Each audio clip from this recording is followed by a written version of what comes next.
Baik, Assalamualaikum warahmatullahi wabarakatuh. Di video ini saya ingin menjelaskan terkait program yang bertujuan dalam meningkatkan kemampuan merespon saat berkomunikasi pada anak hambatan majemuk melalui pendekatan contextual teaching and learning dengan metode scaffolding. Nah, sebelum saya menjelaskan lebih lanjut terkait kenapa saya memilih pendekatan contextual teaching and learning dengan metode scaffolding, saya ingin menjelaskan terlebih dahulu terkait profil dari anaknya.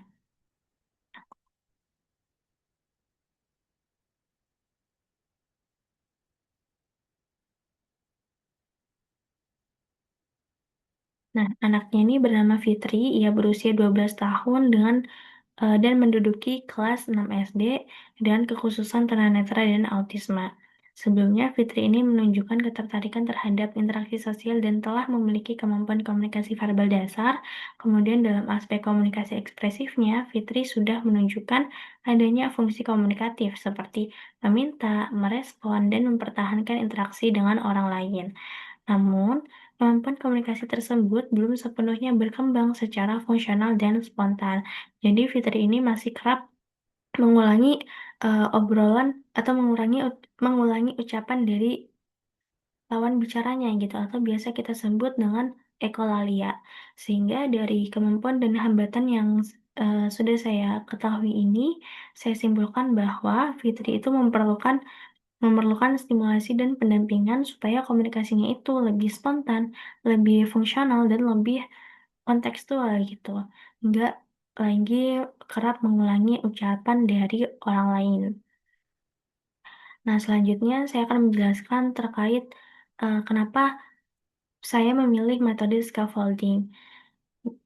Dari buku Mind in Society: The Development of Higher Psychological Process yang dituliskan oleh Vygotsky pada tahun 1978, ia menyebutkan bahwa kemampuan anak termasuk bahasa pertama kali muncul melalui interaksi sosial sebelum menjadi kemampuan individu. Sehingga stimulasi dan bantuan dari lingkungan berupa pemberian contoh, pendampingan, dan bantuan bertahap atau scaffolding ini sangat berpengaruh terhadap perkembangan komunikasi anak.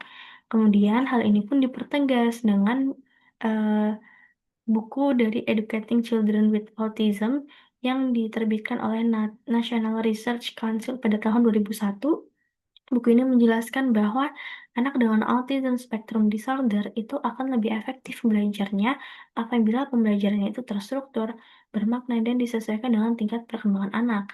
Nah, di sini pun disebutkan bahwa dalam pelaksanaan pembelajarannya, guru itu berperan dalam memberikan bantuan bertahap atau scaffolding melalui teknik modeling, prompting, demonstrasi, maupun bantuan langsung terhadap kebutuhan anak.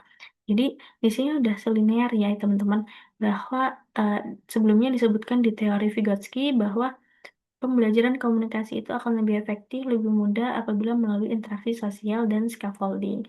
Kemudian di buku ini pun dijelaskan bahwa anak dengan autisme itu akan lebih efektif pembelajarannya apabila melalui bantuan bertahap atau scaffolding yang disertai dengan teknik modeling dan prompting.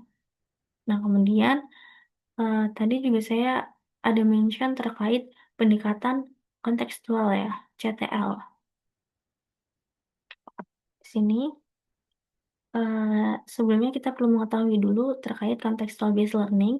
CTL itu sendiri adalah metode pembelajaran yang mengaitkan materi pelajaran dengan kehidupan sehari-hari siswa, sehingga memungkinkan mereka memahami dan menerapkan pengetahuan yang dimiliki dalam konteks nyata. Nah, CTL ini juga memiliki 7 komponen, teman-teman, yaitu pembelajaran yang efektif. CTL ini juga memiliki 7 komponen, yaitu eh, konstruk- konstruktivisme, questioning, inquiry, learning community, modeling, reflection, dan authentic assessment.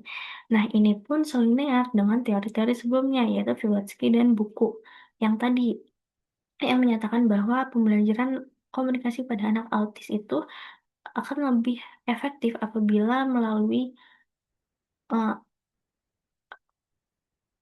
apabila melalui apabila materi apabila materi pelajaran itu dikaitkan dengan kehidupan sehari-hari, di mana interaksi sosial itu adalah bagian dari kehidupan sehari-harinya siswa. Nah, selanjutnya ini adalah flowchart yang saya buat. Eh, asal muasal kenapa ada metode scaffolding di sini, terus strategi pembelajarannya itu modeling, teknik pembelajarannya prompting, dengan pendekatan CTL gitu, dan prinsip-prinsip pembelajarannya. Nah, prinsip-prinsip ini tuh yang akan saya gunakan dalam implementasi, gitu. Nah, ini adalah implementasi yang barusan saya sebut. Di sini pun implementasinya sudah saya sesuaikan dengan, eee, kebutuhan ya, dengan kemampuan siswanya gitu, seperti konstruktivisme, questioning, di mana questioning ini dimulai dari guru, bukan dari anaknya, kayak gitu. Terus, kemudian modeling inquiry dan scaffolding juga masuknya di sini. Di sini modeling itu, diterapkan ketika guru itu memberikan contoh jawaban yang tepat secara langsung ketika komunikasi itu sedang berlangsung gitu. Tapi di sini pun guru juga memberikan, waiting time kepada anaknya supaya anaknya itu memiliki waktu untuk berpikir gitu, ada kesempatan untuk memproses bahasa dan memberikan respon secara mandiri. Nah, selain itu prompting juga, di sini masuknya itu prompt verbal yang sederhana seperti ini, contohnya di jawab. Jawab ini adalah prompt verbal yang saya maksud.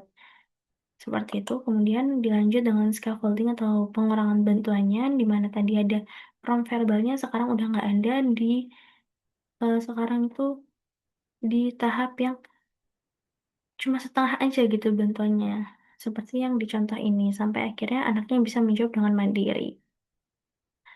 Kemudian ini adalah 3 tahap terakhir dari prinsip CTL itu sendiri yang diakhiri dengan authentic assessment, di mana guru itu menilai kemampuan komunikasi anak berdasarkan kemampuan menjawab, merespon, dan menyampaikan kebutuhan secara fungsional dalam situasi nyata sehari-hari.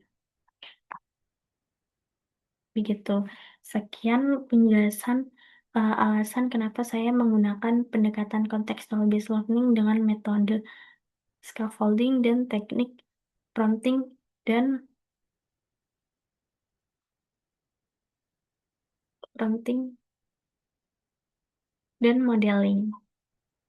Terima kasih. Wassalamualaikum warahmatullahi wabarakatuh.